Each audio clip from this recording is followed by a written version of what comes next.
I didn't know a whole lot, and I'm very skeptical of things like this, quite frankly. But I've had good experiences with acupuncture, and one thing that I'm kind of confident about is that energy in the body can be manipulated and can do good things for you if manipulated correctly.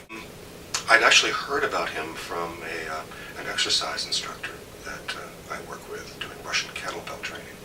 And then shortly after first hearing about him, I then ran into him on the street in Grand Old Day, where we spoke a little bit, and he did a sort of cursory analysis of my situation, which was surprisingly accurate, I thought, particularly given the distractions that were happening that day.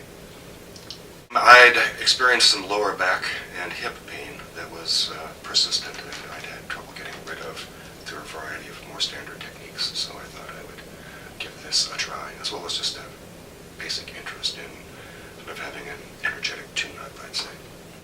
Well, I suppose the most pronounced is sort of uncontrolled spasms of the limbs.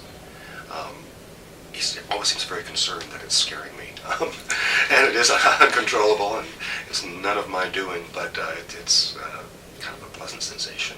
But all of a sudden I'll find that my limbs will just start jerking around, and I'll sometimes have a minor sort of abdominal convulsion, which you'll probably see on the videotape. I'm pretty amazed that something like that can happen.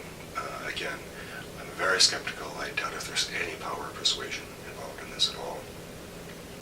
And then I also noticed tingling in certain areas, and definitely sort of pools of heat arising from different parts of my body, depending on what Peng is doing. This is my third session, and I have noticed benefits. Generally increase in energy, not directly after the session by any means. Usually it's the following day, right after the session. I think everybody's probably pretty spacey. And definitely a sort of calming down in the irritable spots in my hip. I wish I could get my wife to come